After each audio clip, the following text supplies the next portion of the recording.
and shoot. I'm shot in the upper left-hand arm by a friend of mine.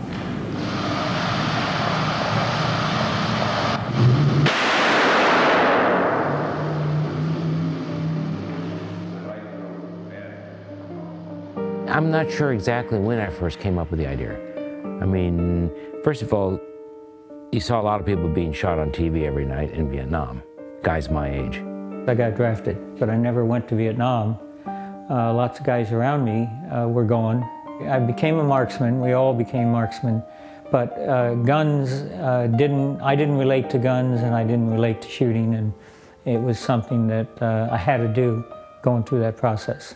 And then I got out of the Army and used my GI Bill to go back to school and went to Irvine. A bunch of us started this place called F-Space, which was just an industrial space. It was just a couple doors down from my studio. All of us, I think, initially were doing painting and making sculpture and playing with material objects, and he was a little further over in a different direction. We were all real curious what he was doing, where he was coming from.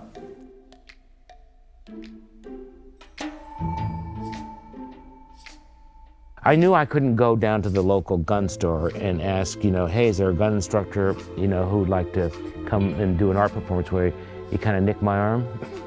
I knew that wouldn't go over. Do you know what I'm saying? So you had to ask somebody who was a friend and who was willing to do it and liked your art. Otherwise you weren't going to get anywhere. Chris came to me and said he's thinking of doing a piece where he gets shot.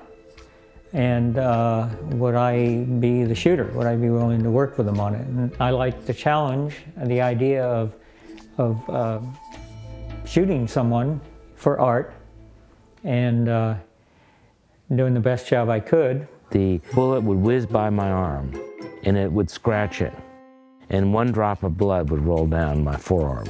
That was the ideal. Yeah, he stood about 15 feet away from me. He asked if I was ready. I kind of stiffened up, stuck my left arm out a little so he'd have something to shoot at.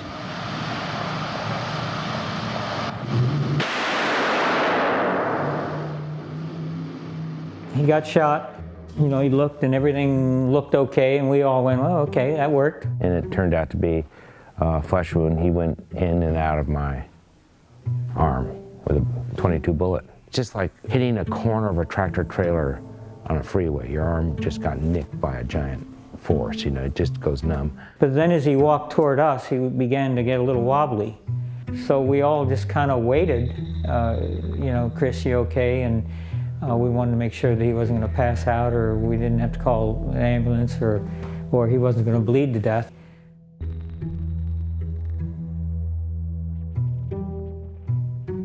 And, I don't think they believed me for a moment. They probably thought my wife had shot me and I wasn't pressing charges, and it was in another city. I enjoyed the piece. I appreciated the significance of it even then. I always felt it was a very valid piece and an important thing that we did. I think a lot of those performance works were an attempt to control fate or something, or giving you the illusion that you can control fate.